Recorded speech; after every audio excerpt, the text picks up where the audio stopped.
Olá, eu sou o pastor Fernando Francelino e você está no canal oficial da Igreja CI. Se você ainda não é inscrito no canal, quero te convidar a se inscrever agora e ativar o sino para receber as notificações dos nossos próximos vídeos. Você assistirá agora uma mensagem de boas novas, o Evangelho do nosso Senhor Jesus Cristo, que revelará o teu caminho e te ajudará a desfrutar da vida abundante e eterna que o Senhor tem para você. Que Deus te abençoe.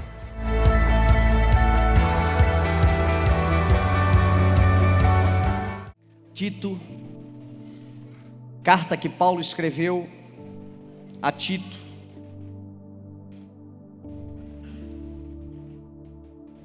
O capítulo 3, o verso de número 14.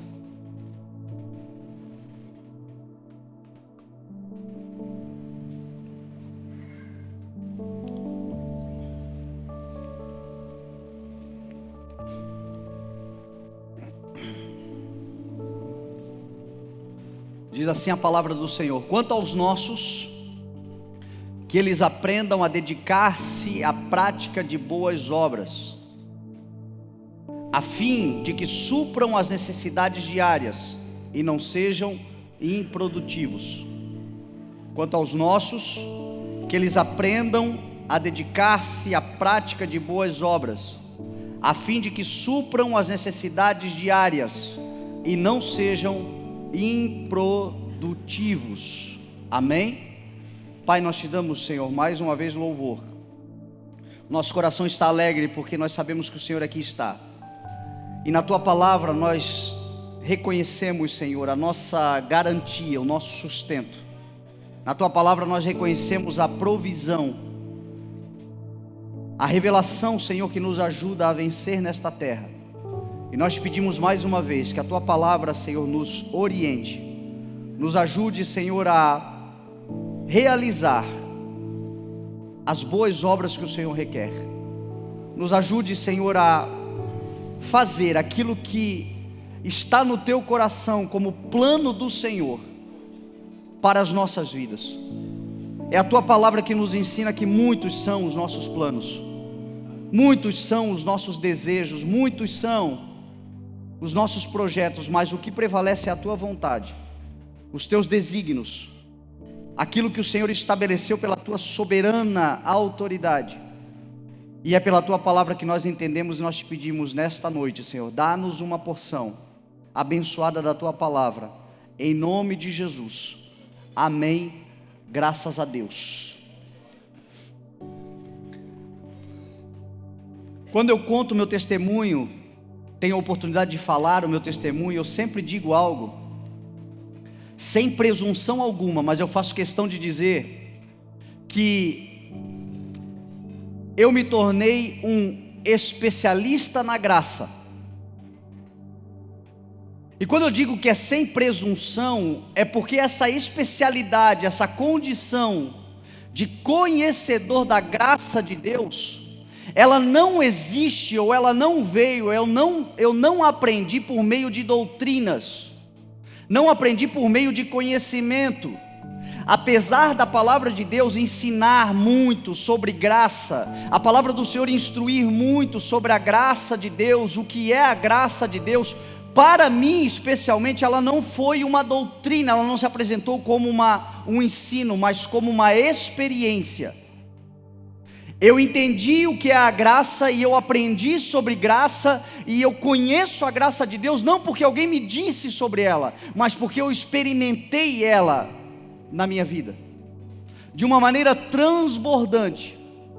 E graça de Deus, se você ainda não sabe o que é a graça de Deus significa o favor imerecido, o favor a quem não merece, uma bênção de Deus, um cuidado de Deus, uma ação de Deus sobre alguém que não é, em hipótese alguma, merecedor daquilo que está recebendo. E isto é graça, e é por isso que eu digo que eu sou um especialista na graça, porque quando o Senhor me encontrou, meu irmão, eu estava vivendo o pior momento da minha vida.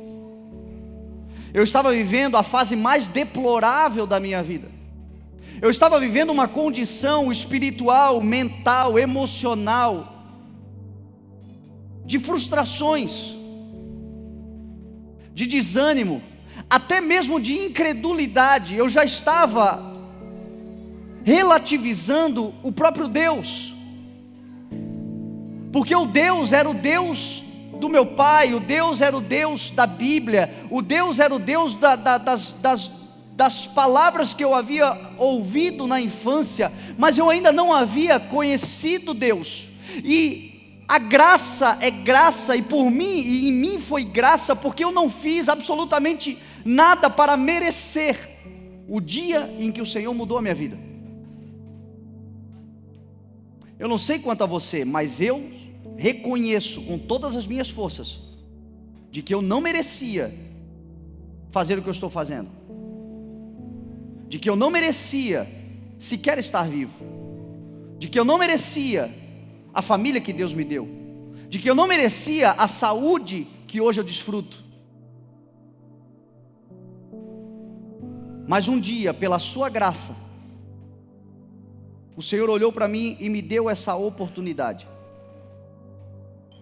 Então eu tenho dificuldade de teologizar. Quando as pessoas começam a trazer doutrina e começam a tentar sistematizar, eu já logo digo: eu conheço a graça não por doutrina, eu conheço a graça por experiência. A graça do Senhor se manifestou sobre a minha vida.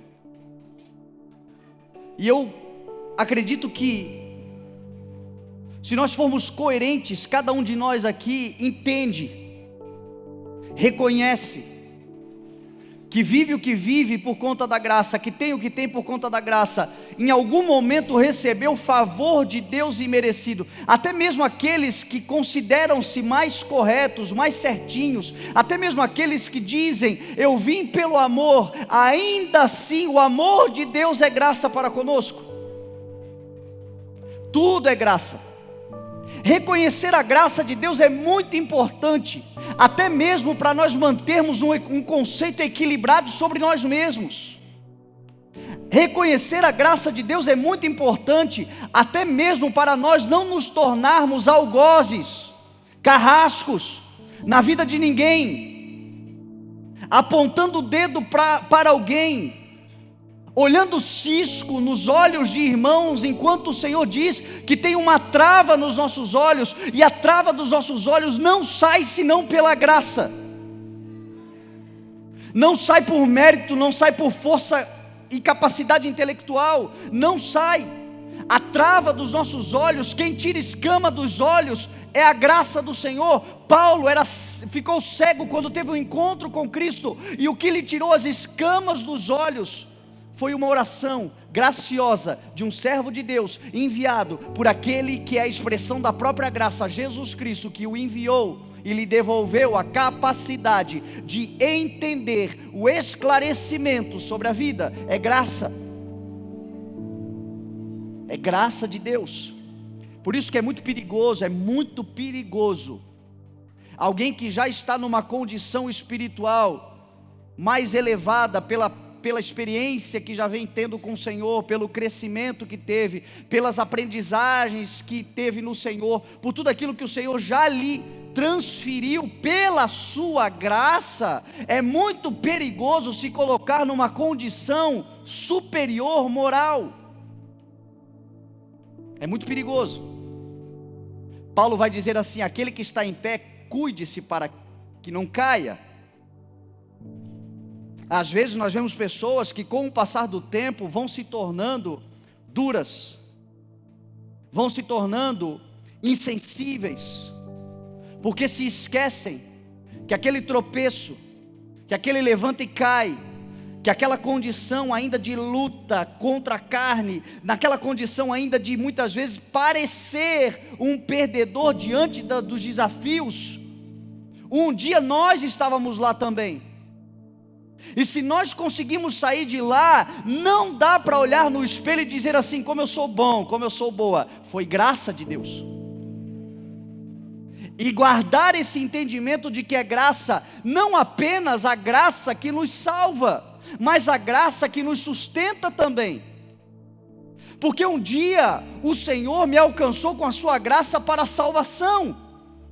Eu estava lá, deplorável, vivendo uma vida de vergonha, vivendo um tempo de muitas dúvidas, incredulidades. De repente a graça veio e salvou, regenerou. A graça do Senhor veio e justificou. O Senhor, no meio de um monte de gente, eu estava num dia específico, era um dia específico, onde eu estava cercado de pessoas, todos irmãos na fé, pessoas tementes a Deus, piedosas ao Senhor, pessoas que estavam andando com Deus. E eu num dia anterior tinha enchido a cara, eu estava de ressaca, tinha 15 gatos brigando na minha cabeça naquela manhã,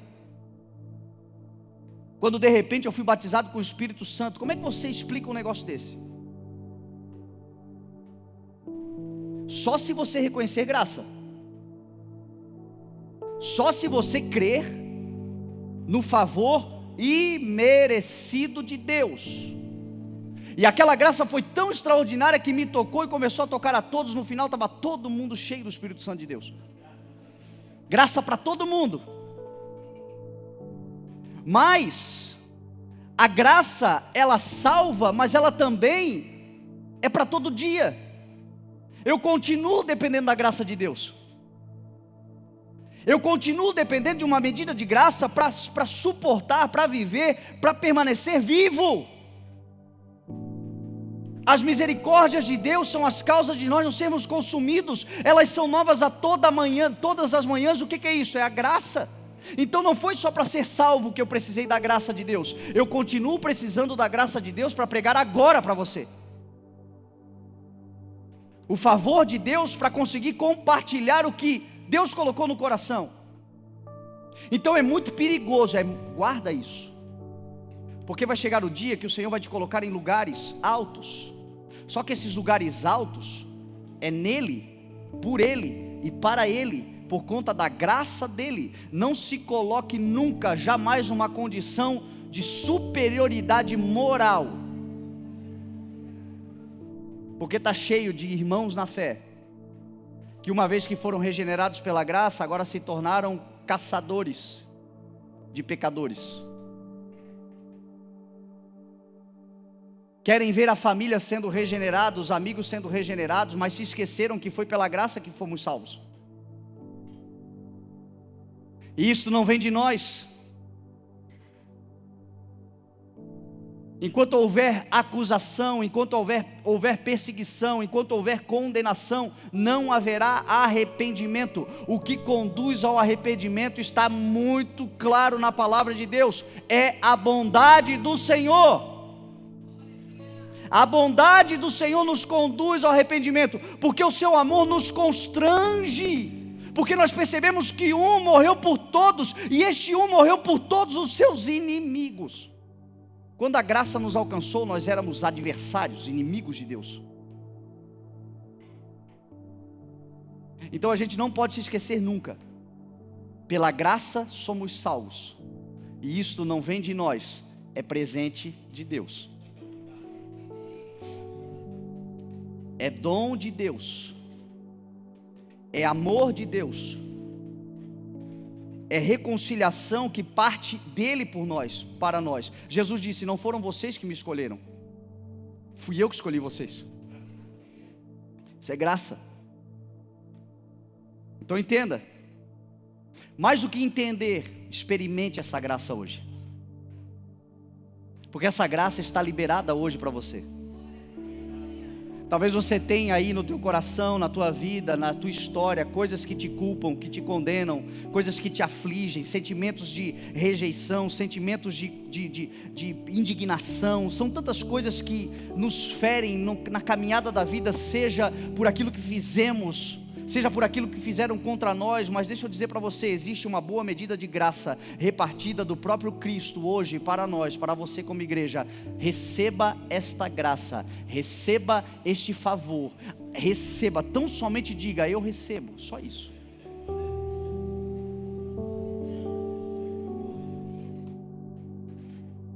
Isso liberta, porque isso tira de nós a condenação. Portanto, nenhuma condenação há para aqueles que estão em Cristo Jesus. Porque a lei do Espírito de vida nos libertou da lei do pecado e da morte. Esta lei do Espírito de vida não veio por obrigações, por realizações. Essa lei do Espírito de vida veio pela graça.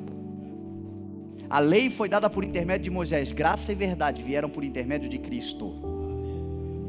A palavra tornou-se carne e habitou entre nós. Vimos a sua glória, a glória como a do unigênito, vindo do Pai, cheio de graça e verdade. Então receba a graça de Deus, porque tudo começa pelo reconhecimento.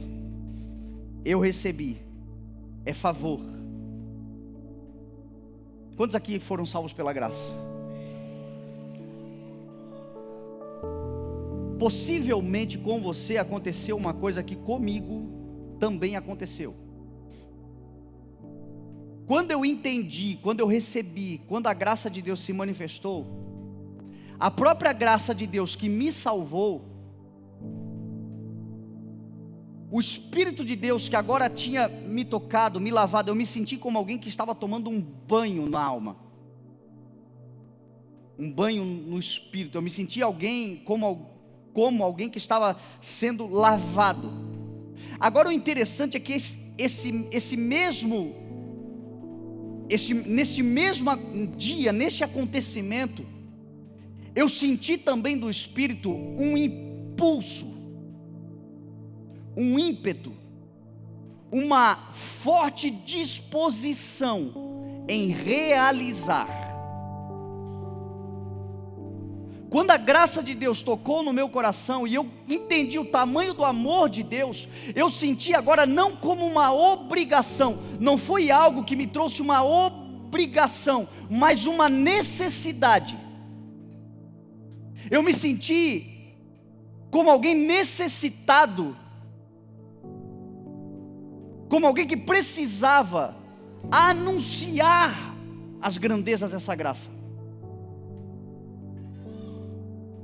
A partir daquele dia eu nunca mais fui a mesma pessoa, porque eu entendi que o Deus que estava mudando a minha vida poderia também mudar a vida de outros. O Deus que estava sarando a minha alma poderia salvar a alma de tantos outros. Eu não mais, a partir daquele dia, não era mais uma experiência para mim, mas eu comecei, e eu creio que é pelo Espírito de Deus, é o Espírito que faz isso, efetua em nós o querer de Deus e o realizar. E eu comecei a me sentir agora impulsionado. Eu precisava falar do Senhor para alguém.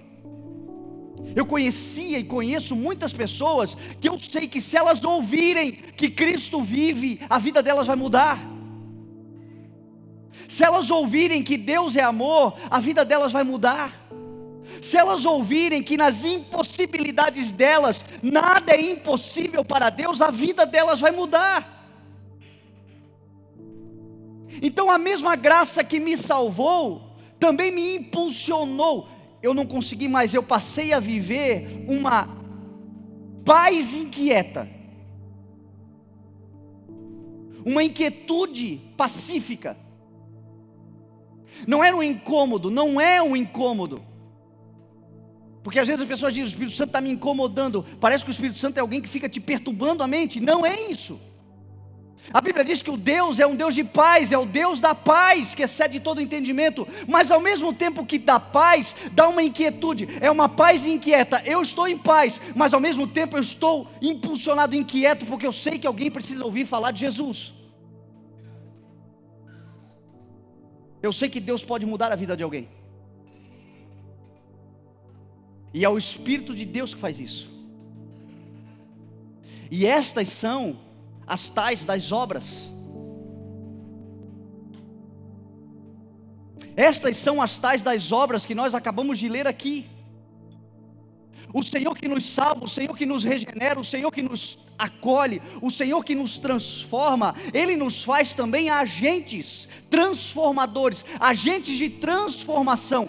É impossível dizer que está em Cristo se não for induzido ou impulsionado para frutificar segundo Cristo. Então o mesmo Deus que quer nos salvar, a mesma graça que quer trazer para nós redenção, quer nos levar também a realizações. O Espírito de Deus é um espírito de realizações. Não é um espírito de letargia. Não é um espírito de paralisias.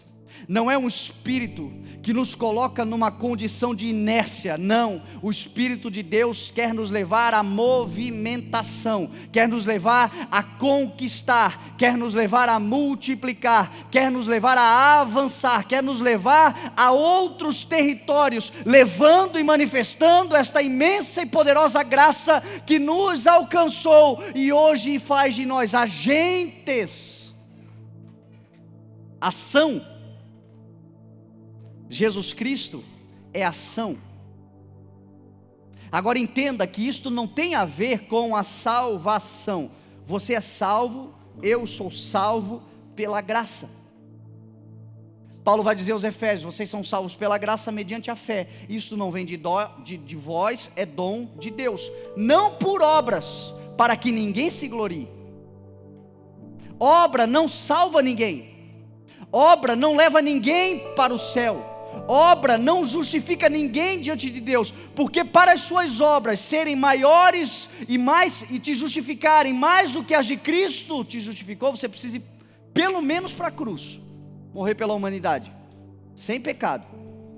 Para mim já não dá mais, porque com 39 eu já pequei demais, já não dá mais. Ele era o Cordeiro de Deus, tira o pecado do mundo, nele não foi encontrado pecado.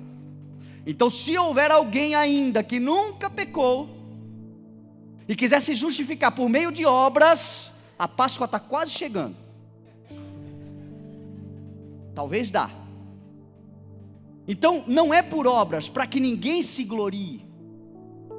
Mas o mesmo texto de Paulo que fala isso diz assim: mas nós somos criação de Deus, realizadas em Cristo Jesus, para fazermos boas obras, as quais Deus já as preparou antes para nós as praticarmos. Então nós não somos salvos por causa das obras, mas uma vez salvos, nós somos salvos para as boas obras. Então é por isso que provavelmente você tem essa paz inquieta, ao mesmo tempo que você tem a paz da justificação em Cristo, ao mesmo tempo você sabe que existe algo dentro de você, existe um propósito de Deus dentro de você, existe algo para eu e você fazermos, e o Senhor está nos chamando para isto. Estas são as boas obras, é para isso que nós somos chamados.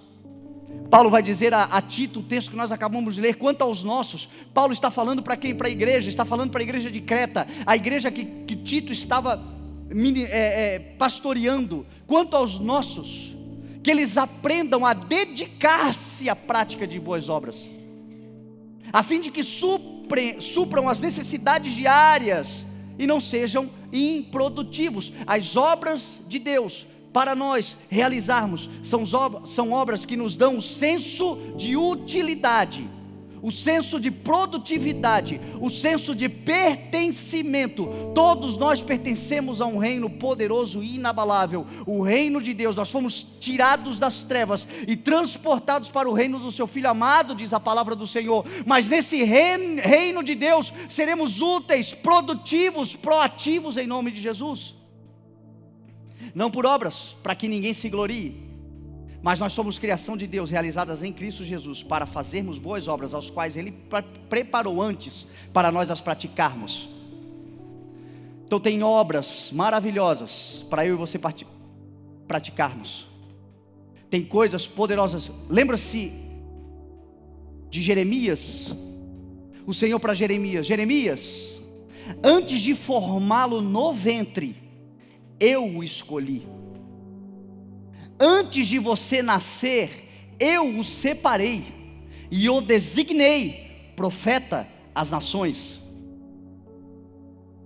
Eu não sei em que circunstância você nasceu, de que família você veio, mas eu tenho absoluta certeza que Deus já te escolheu nele, antes da criação do mundo, para eu e você sermos santos e irrepreensíveis na sua presença, e para vivermos uma vida de práticas. Já existe um desígnio do Senhor, já existe uma escolha. Antes de sermos formados no ventre, quando ainda éramos líquido, quando ainda nossa mãe não sabia, não reconhecia a gravidez, o Senhor já havia nos escolhido nele, já havia nos separado para Ele. e já havia nos designado para algo, para a glória dele. Jeremias foi profeta, Davi foi rei, Sansão foi juiz, Jesus foi o Salvador do mundo. Eu e você também somos alguma coisa, e o que somos vai ser para glorificar e não para envergonhar o reino de Deus. Porque esse é o Deus que nós servimos. Um Deus que tem desígnios, um Deus que tem vontade, projetos e planos, um Deus cuja sua palavra prevalecerá, e nós temos um Espírito de Deus dentro de nós, nos impulsionando, nos dando esta força motora, que vai nos levar a este lugar que o Senhor separou para cada um de nós. Paulo vai dizer a Tito no capítulo 2, no verso 15 ainda da sua carta a Tito, que a graça de Deus manifestou-se salvadora a todos os homens. Salvadora a todos os homens. Graça de Deus não é um privilégio somente para mim ou para você. A graça de Deus é uma oportunidade para todos os homens, até o meu pior inimigo.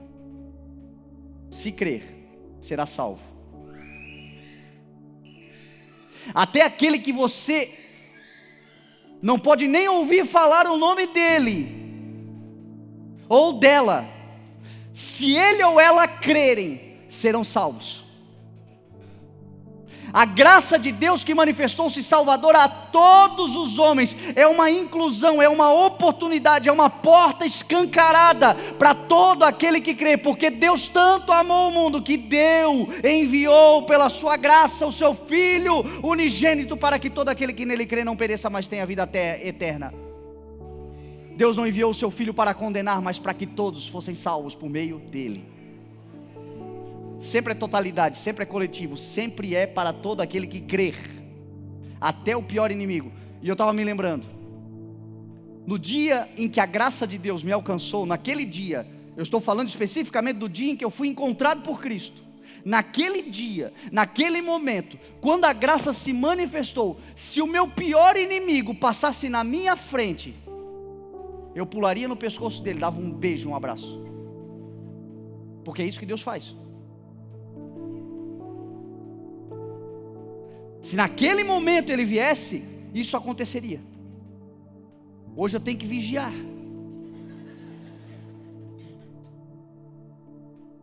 Mas a palavra do Senhor é: volte a praticar as obras do princípio. Não se esqueça da maravilhosa graça.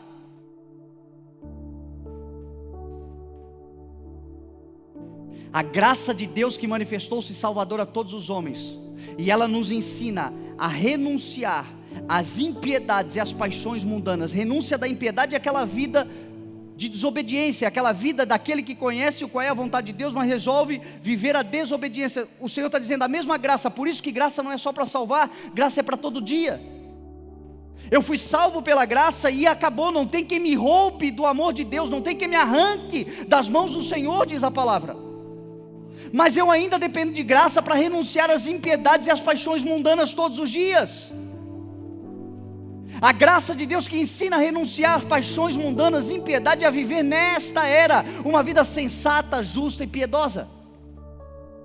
Paulo vai dizer que é nesta era presente, não é amanhã. A graça de Deus para você viver nessa terra de uma maneira sensata, justa e piedosa é para hoje, é para agora. A partir de agora, a graça de Deus pode te ajudar a viver uma vida extraordinária, de muito usufruto, porque é sobre essa palavra que você carrega. Desfrutar de toda a grandeza que o Senhor já preparou para você, isso é graça. Graça que salva e graça que ensina. Porque Ele se entregou por nós, Paulo vai dizer a Tito, para nos remir de toda a maldade e purificar para si mesmo um povo particularmente seu, dedicado à prática de boas obras. Então essa graça que regenera, que limpa, que salva, que ensina, que instrui, que tira a impiedade, que arranca as paixões mundanas, essa graça que ensina a viver de maneira sensata, justa e piedosa nesta era presente, não é amanhã, é a partir de agora, em nome de Jesus. Esta mesma graça mostra que um se entregou por todos, a fim de remir a sua criação de toda a maldade que o mundo provocou, e purificar para si mesmo, para Ele. Nós somos aquela igreja que está sendo adornada, purificada, justificada, limpa, vestes novas, para ser apresentada para Ele mesmo como noiva, sem mancha e sem ruga, dedicados às práticas de boas obras. Quanto mais boas obras, mais eu vou me limpando. Quanto mais dedicação, aquilo que o Senhor tem me colocado como responsabilidade, aquele ímpeto do Espírito, você está salvo, mas existe algo para você fazer, existe uma missão. A igreja que foi salva também foi comissionada, também foi enviada.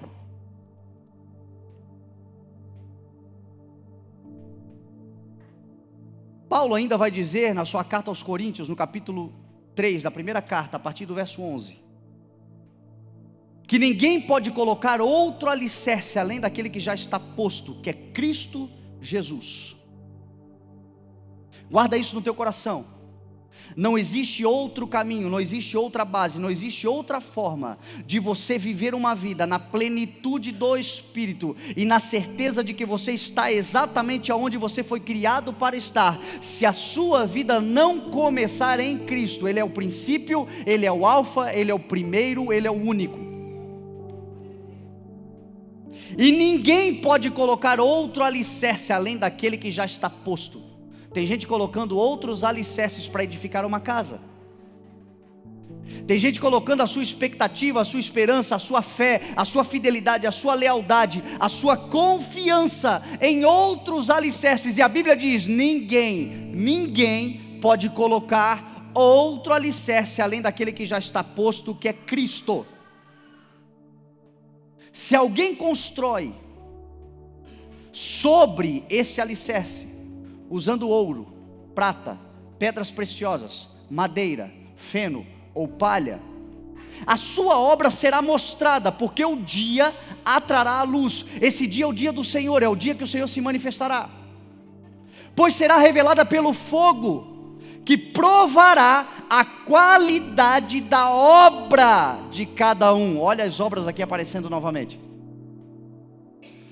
Tudo aquilo que nós estamos fazendo, tudo aquilo que nós estamos promovendo, tudo aquilo que nós estamos construindo sobre Cristo, haverá o dia do Senhor. A Bíblia diz que o mundo que agora existe está destinado para o fogo, e no dia do Senhor, por isso que no Senhor nada fica oculto, nada no Senhor fica escondido. No dia do Senhor, a obra de cada um será mostrada. Vai chegar o dia em que nós estaremos todos diante do Senhor, nus. Aquele que tem olhos como chama de fogo vai provar as obras de cada um, e o fogo vai provar a qualidade das obras de cada um. Aí Paulo continua dizendo: se o que alguém construiu permanecer, este receberá recompensa. Se o que alguém construiu se queimar, este sofrerá prejuízo. Jesus disse: a minha recompensa está comigo, eu virei com recompensa. Então veja que a prática de boas obras trará recompensa para a igreja. A negligência nas obras trará prejuízo. Mas olha o que diz Paulo: contudo, se o que ele construiu se queimar, porque usou madeira, feno ou palha, contudo, ele será salvo. Então obra não salva ninguém. Contudo, ele ou ela será salvo, como alguém que escapa através do fogo. O que Paulo está dizendo aqui? Pode vir o fogo que vier, um dia estaremos diante do Senhor, mas a nossa salvação não tem a ver com as nossas obras, a nossa salvação tem a ver com a nossa fé, de que Cristo fez algo por nós, Ele fez e é definitivo. O fogo não é capaz de destruir o alicerce que é Cristo.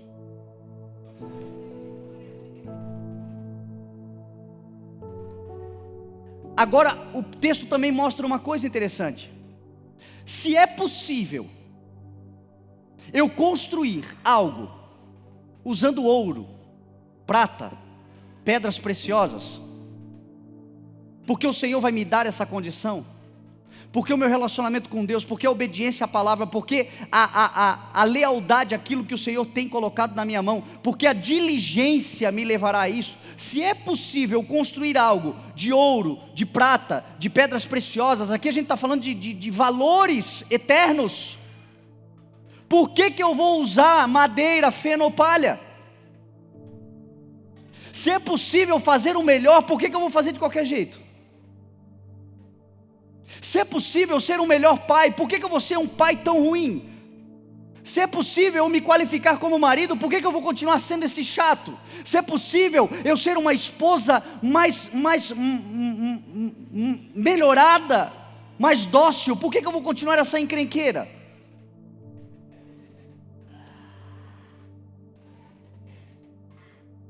Se é possível fazer algo de ouro, de prata, de pedras preciosas, algo que vai permanecer para a eternidade, se é possível construir algo que eu levarei como um legado, que eu chegarei diante do Senhor e direi: Senhor, está aqui as obras que Tu me deste, com os materiais que Tu me deste, com os elementos que Tu me deste, por que eu vou usar prata, feno, madeira, feno ou palha? Coisas que quando vier fogo vão se consumir. Negligência, indisposição, má vontade, coisas que não suportarão. Diz a Bíblia que sofrerão prejuízo, contudo serão salvos. Não se preocupe em relação à salvação, mas meu irmão, você tem potencial para fazer algo muito melhor e maior do que está fazendo, em nome de Jesus, porque o Senhor te dá essa capacidade. E esta é a prática das boas obras. Vamos construir com ouro, vamos construir com prata, vamos construir com pedras preciosas, vamos construir com elementos que são raros, que são valiosos e que estão em Cristo. A Bíblia diz que nele estão escondidos todos os tesouros, em Cristo Jesus. Aqui Paulo está falando uma analogia entre obras da carne, obras do Espírito. Aqueles que agem pelas obras da carne, agem com ira, agem com indignação, agem com facção, agem com indisposição. Isso é madeira, isso é feno, isso é palha. Vai chegar um dia que os olhos daquele que tem chama de fogo colocarão sobre as obras e não vai sobrar nada, porque não foi feito nada. A graça de Deus se tornou inútil para a prática de boas obras. É útil, é necessária, é definitiva para a salvação, afinal de contas eu criei. Mas tem coisas maiores do Senhor para serem liberadas sobre a igreja, para os salvos. Tem mistérios de Deus. Jesus disse assim: aquele que fizer a minha vontade até o fim, em breve eu virei. Apocalipse 22, e trarei comigo a minha recompensa, para compartilhar com a minha igreja. É mistério dizer para você o que será essa recompensa. Está com ele, não está comigo. Agora, saber que eu posso construir algo usando elementos celestiais, eternos, da palavra de Deus, isto me é dado. Essa capacidade foi nos dada. E hoje o Espírito de Deus talvez esteja chamando alguns de nós aqui: você pode fazer, eu tenho te dado. Eu tenho colocado nas tuas mãos. Eu tenho colocado sobre você essa capacidade. Para a gente caminhar para o final, eu quero compartilhar com você algumas coisas que você pode utilizar para a edificação dessa casa e que não serão queimadas. Elementos que você pode chamar de ouro, de prata, de pedras preciosas, e que se você construir a tua casa, o alicerce está posto. Quem aqui tem Cristo como alicerce da sua vida? Está posto, está aí. Você não vai colocar outro além daquele que está posto. Você entende que Jesus Cristo é tudo que você precisa? Então agora nós vamos começar a construir uma casa edificada sobre esta rocha, usando elementos que não serão destruídos jamais e que serão eternos. O primeiro elemento que você pode chamar de preciosidade, chama-se fé. Creia de uma vez por todas que Deus é com você. Creia de uma vez por todas na obra do Senhor na sua vida, que começou e que não vai ser abandonada. Levante-se amanhã e saiba que você é um filho de Deus, uma filha de Deus, amado, escolhido, que esta graça redentora, a religiosidade dá a salvação de manhã e tira de noite. E o religioso, ele anda assim, numa angústia eterna, porque ele está sempre dependendo da sua própria justificação. Então uma hora ele está salvo, uma hora ele está condenado, uma hora ele está salvo, uma hora ele está condenado, e ele nunca consegue desfrutar, porque pela fé nós somos salvos. É a graça de Deus por meio da fé. Certa vez, Jesus estava parado, vendo uma multidão lhe procurar, porque essa multidão havia sido alimentada no dia anterior, a multiplicação dos pães e peixes. E quando a multidão chegou até Jesus, Jesus disse a elas assim: não trabalhe pela comida que perece, mas trabalhe pela comida que é para a vida eterna. E aí eles chegaram para Jesus e perguntaram: mestre, o que nós precisamos fazer para realizar as obras que Deus requer? João 6. Jesus vai dizer assim para eles: a obra que Deus requer é esta: crer naquele que Ele enviou.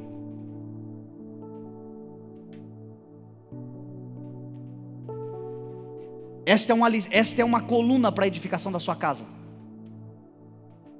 Crer e falar, crer e viver. Meu irmão, a maior parte das coisas que você vive hoje, você vive porque creu. Você desfruta porque um dia creu. Você está desfrutando porque um dia, aquilo que hoje é real, um dia era só um firme fundamento. Era um firme fundamento, é a fé, um firme fundamento sobre essa rocha.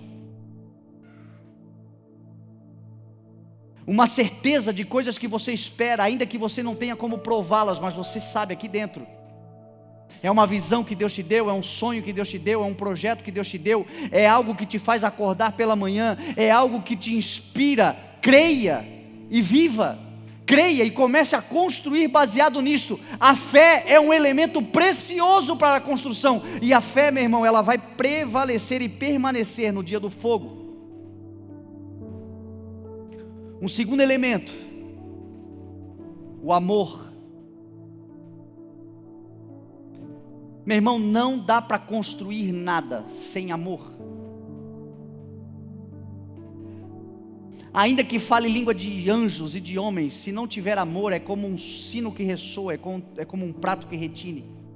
Ainda que entregue o seu corpo para ser queimado, ainda que dê tudo que dê aos pobres, sem amor de nada valerá. E tem muita gente querendo construir uma casa poderosa e não ama, e não sabe o que é amor, e não manifesta o amor de Deus, o amor insondável do Senhor, o amor que é o amor ágape, é o amor que não se vangloria, é o amor que não guarda rancor, é o amor que não guarda ressentimentos, é o amor que não maltrata, é o amor que não vê os seus próprios interesses, é o amor que não se alegra com a injustiça, mas se alegra com a verdade, é o amor que tudo crê, tudo espera, tudo suporta. Este amor poderoso que nós recebemos, este amor que primeiro nos amou.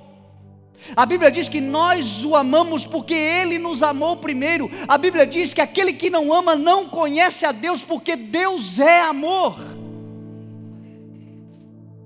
E é muito perigoso e importante a gente guardar isso no coração hoje, porque a Bíblia diz que nos últimos dias esfriará o amor. E Jesus, quando fala que o amor vai se esfriar, Ele está falando para a igreja. O amor não vai morrer, porque para matar o amor tem que matar Deus. Deus é amor.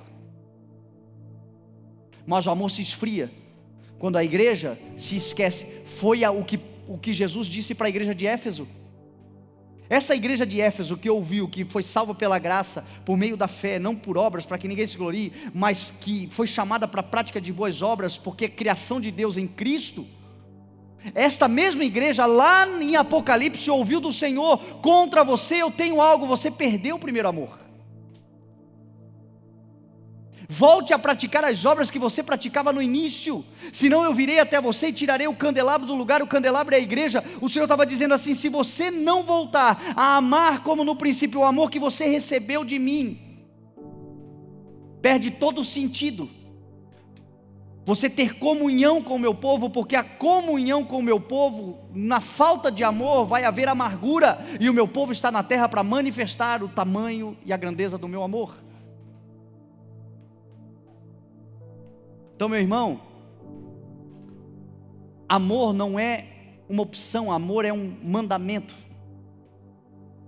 amor é um dever. Jesus em João 13 disse assim: um novo mandamento lhes dou, amem-se uns aos outros, como eu os amei, vocês devem amar uns aos outros.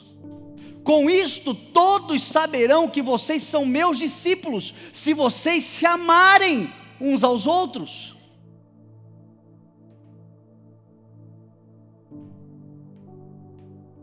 E o diabo quer roubar o amor da família, o diabo quer roubar o amor fraterno, o diabo quer esfriar a capacidade de amar, porque o amor genuíno, o amor verdadeiro, não vê os seus próprios interesses.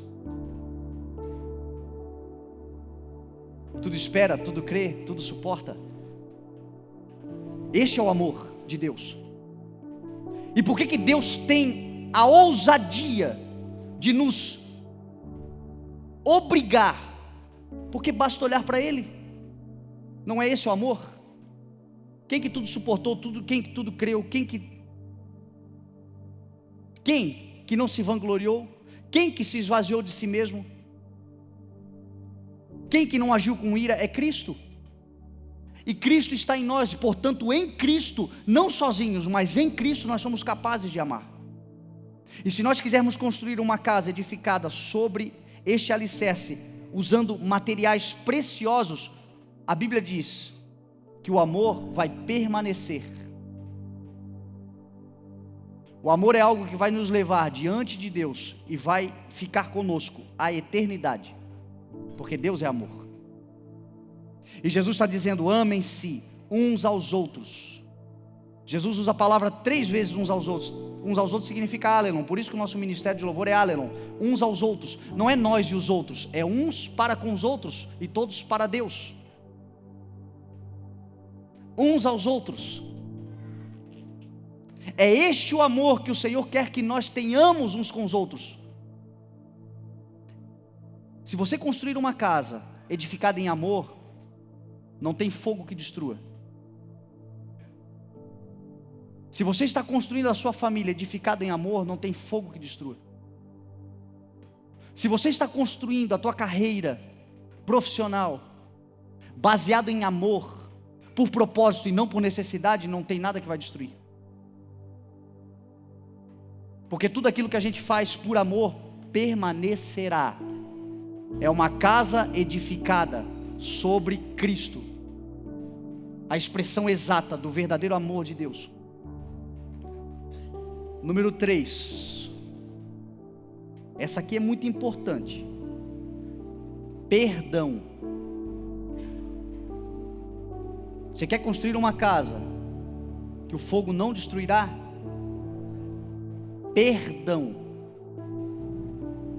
O perdão é tão importante, perdoar é tão importante, que foi o que Jesus Cristo mais ensinou. Jesus, no dia em que ressuscitou, diz a Bíblia, ao cair da tarde daquele primeiro dia, os discípulos estavam trancados, por medo dos judeus, reunidos e trancados. Jesus atravessa as paredes, entra na casa onde eles estavam e disse: paz seja com vocês. E mostrou as mãos, mostrou o lado, e os discípulos se alegraram porque Cristo havia ressuscitado. Eles estavam vendo o Cristo ressurreto.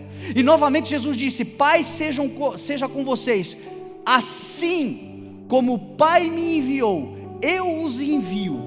Com isto soprou sobre eles e disse: sejam cheios do Espírito Santo. Ou seja, graça, favor, misericórdia. Disse: paz seja com vocês, a minha paz eu vou dar a vocês, a paz que o mundo não dá. Sejam cheios do Espírito Santo. E depois de toda essa graça, uma comissão. Jesus disse assim: se vocês perdoarem os pecados de alguém, estarão perdoados.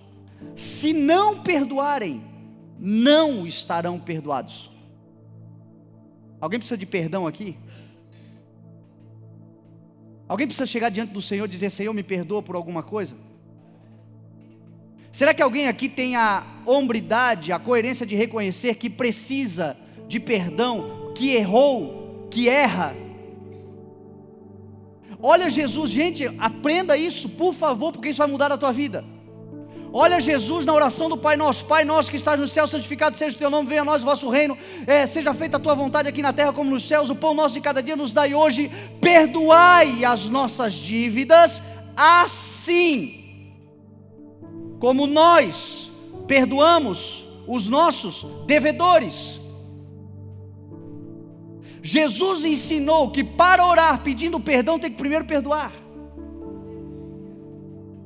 Jesus ensinou que quem não entende, alguém aqui mereceu o perdão?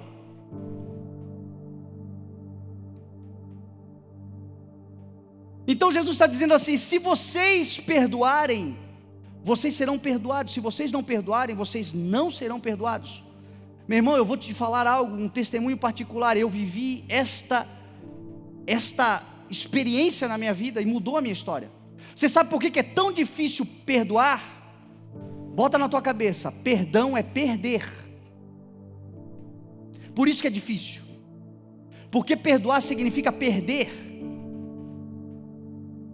Mas perder por ter perdoado não te faz um perdedor. Guarda isso também. Perdão é perder, mas perder por ter perdoado não te faz um perdedor, nem uma perdedora. Pelo contrário, te faz mais do que vencedor em Cristo Jesus. E as pessoas não conseguem ou não querem perdoar porque não gostam de perder. Eu até perdoo, mas eu quero uma retratação pública. Não perdoou. Eu até perdoo, mas eu quero uma indenização. Eu até perdoo, mas eu quero uma reintegração. Eu até perdoo, mas tem que haver uma confissão. Ou seja, não perdoou ainda. Porque perdão é perder, é decidir que perdeu mesmo. E isso muda a vida da gente. Deixa eu te contar um testemunho. Quando meu pai faleceu, tudo que nós tínhamos foi roubado. Meu pai trabalhou uma vida inteira, o meu pai construiu um legado, o meu pai fez coisas extraordinárias. Quem conheceu a vida do meu pai sabe. E tudo, absolutamente tudo que ele construiu no que diz respeito à materialidade, a patrimônio, a coisas desta terra, tudo foi nos roubado. E eu passei 2 anos indignado. E as pessoas sabiam, e as pessoas concordavam. E eu orava ao Senhor, dizia: Senhor, nos ajuda, mostra a tua mão, mostra a tua força, nos justifica, nos defende. E eu passava assim eu fiquei assim durante 2 anos. Eu comecei a ver a necessidade de bater na minha porta.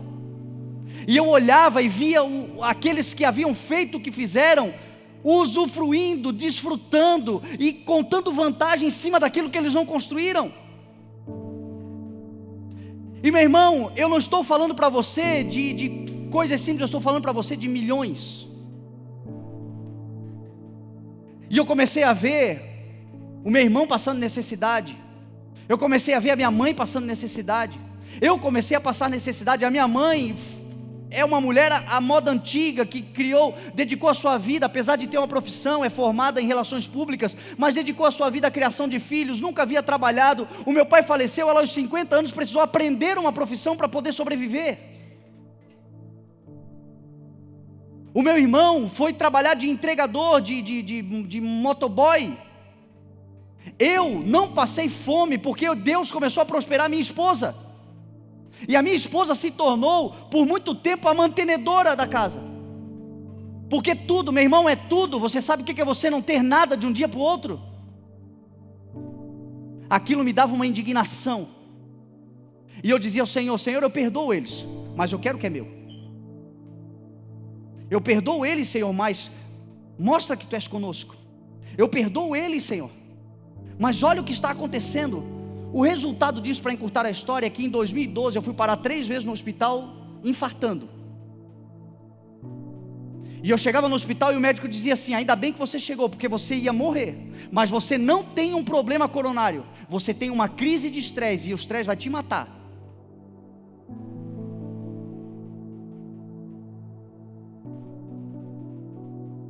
E eu dizia: Senhor, eu perdoei, eu sei o que é perdão, eu perdoo, Senhor, eu perdoo. Mas quando eu via, me dava uma raiva.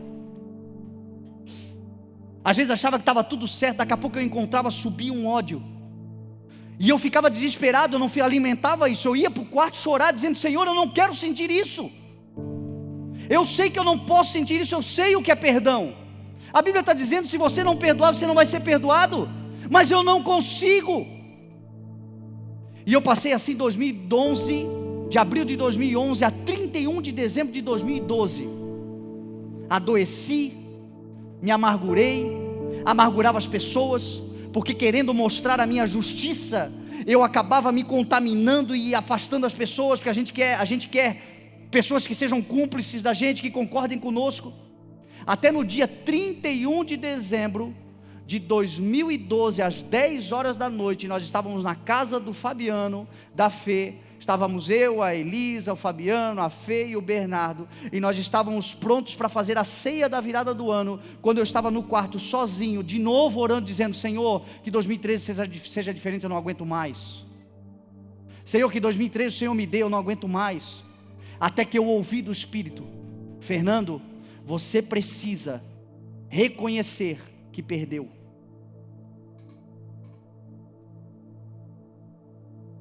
Fernando, você precisa aceitar a perda. E naquele dia eu entendi o que significa o perdão. Foi uma traição que você sofreu? Tem como apagar? Não tem. Aceite que perdeu, levanta a cabeça e vai adiante. Foi uma falência? Tem como recuperar? Aceita que perdeu e vai adiante. Mas nós não aceitamos, e o pior é que tem crente dizendo isso: eu vou levar para o túmulo comigo, e vai mesmo, e vai mais cedo do que deveria, porque está tomando um veneno e está morrendo, porque perdoar é perder. Agora você perde para ganhar infinitamente mais. Eu entendi naquele dia que eu perderia. Eu entendi naquele dia o que Paulo escreveu aos Filipenses: o que para mim antes era lucro, eu considero como perda. Mais do que isto, Paulo disse: eu considero tudo como perda, a fim de receber a suprema grandeza do conhecimento de Cristo, o meu Senhor, por quem eu perdi todas as coisas. Olha o que Paulo está dizendo. O que para mim antes era lucro, hoje é perda, a fim de chegar ao conhecimento grandioso e supremo do Cristo, meu Senhor. Naquele dia eu entendi que eu deveria esquecer, perdoar, perder, não considerar mais meu. Foi. Acabou. Isso foi no dia 31 de dezembro. No dia 25 de janeiro, uma promessa de 32 anos, o Senhor deu em um mês, quando eu entendi o que era o perdão, que é a igreja que hoje nós temos. O Senhor abriu as comportas dos céus. O Senhor nos levou para a garagem. O Senhor começou a fazer a obra. E o Senhor tem me dado satisfação, porque eu entendi que o maior patrimônio que eu carrego não é material, é um legado espiritual, e isso ninguém pode roubar. A unção que você tem, ninguém pode te roubar. O que Deus tem para você, ninguém pode te tirar. Tem gente que aqui precisa perdoar até Deus, você sabia disso? Porque perdeu para Deus. porque entrou num embate, porque entrou numa decisão, porque tomou um caminho, só que Deus ganhou dele, ele perdeu para Deus e ele não perdoa a Deus. Ele precisa se levantar como Jó se levantou. Deus deu, Deus tirou, louvado seja o nome do Senhor, porque dele, para ele, por ele são todas as coisas, nada do que eu tenho me pertence, tudo é dele, então dele eu não perco. Ele pode me tirar aqui, mas ele vai me dar muito mais ali na frente, porque eu não sou apegado às coisas.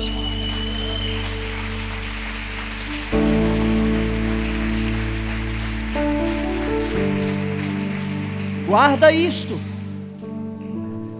guarda isso. Talvez tenha uma comporta celestial pronta para ser aberta diante de você, e você só precisa perdoar.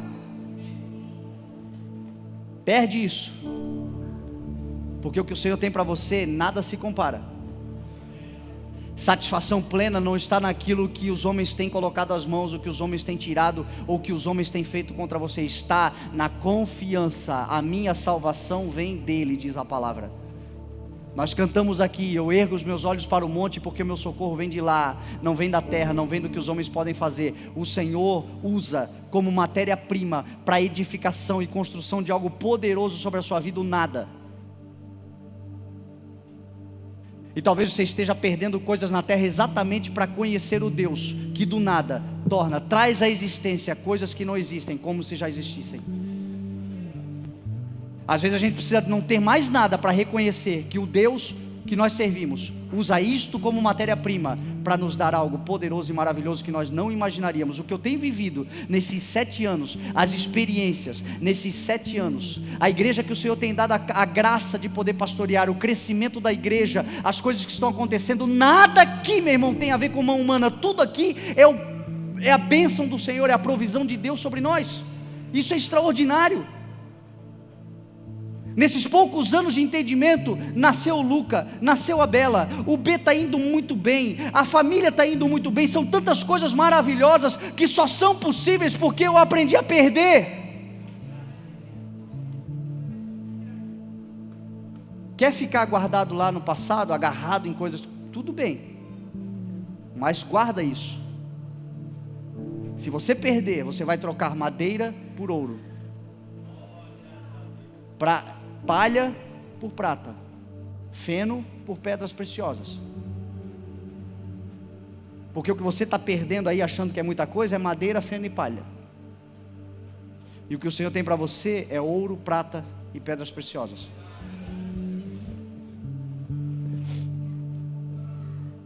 Número 4, para nós acabarmos: a diligência.